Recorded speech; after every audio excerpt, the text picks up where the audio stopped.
Hi, it's Janice Dru-Bennett, and today is Sunday, December 27th, 2020. I hope everyone enjoyed the holidays, and as we head into 2021 and approach the end of this year, I'd like to take a moment to reflect upon 2020. This year has truly been a year of tragedy as we face the global pandemic with coronavirus and COVID-19 wreaking havoc across the world. We faced significant losses personally, with our families and loved ones. We've lost pets and jobs and faced economic stress. Locally, regionally, nationally, and around the world, all of us, I think, are feeling tired at the end of this year. As we look forward to 2021, I think we all expect that there will continue to be challenging times with health conditions and continued stress. At the same time, I think we know that we need to build resilience together and stand strong and face humanity to create a better future together and partner together. I'd like to take a moment now to also share some of the updates with the partnerships that I've built across the past few months. And also, as I've announced my new role with NexTech AR, excited about some of the events that are happening this coming year. And I do believe that as we come together with new formats and hybrid events, both virtually and in person, we will experience a way that we can work together in ways that we've never before in the past. The Currnt platform as a partnership is one that I've shared in the past, and the report that we just launched with the Global Work from Home Experience, Trends, Tools, and Best Practices group continue to bring together subject matter experts to share fresh insights and inspiration on timely and important topics. And so for the past few weeks, experts discussed and voted on different ideas and shared insights. The 22nd theme since April of 2020, we discussed how remote work has not helped all companies gain optimum productivity and revenue. Why and how? COVID-19 has pushed companies to scale remote work and accelerate digitalization. However, not all industries have gained productivity and revenue. Current impact on different industries' productivity and revenue varies.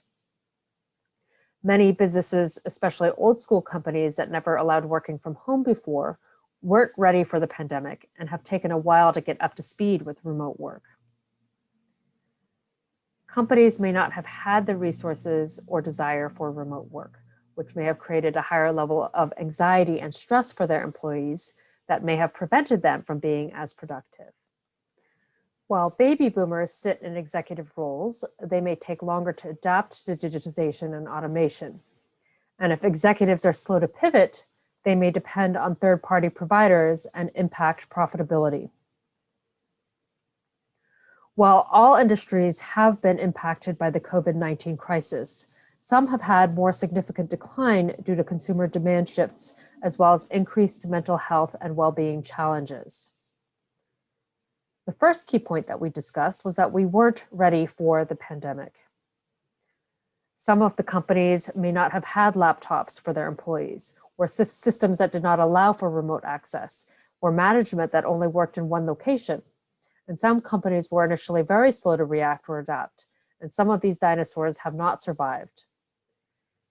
The second key point on stress and pandemic anxiety is that it has reduced our concentration in many cases. For companies not ready to transition to remote work, it may still not be easy. Many clients have stopped buying usual products and services, and productivity may continue to decline from the stress on employees to adapt. Baby boomers may trail in their ability to pivot, and as mentioned, many organizations that are not swiftly pivoting to an online-centric working model with baby boomer C-level execs can be slow to adapt and depend on third parties that lead to loss in profitability and productivity.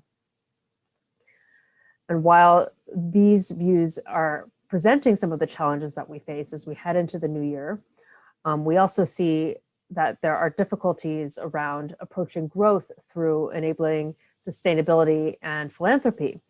And this is the other topic that is under discussion at this point in terms of how companies and organizations are surviving with the lens of sustainability and philanthropy and doing good during these difficult times.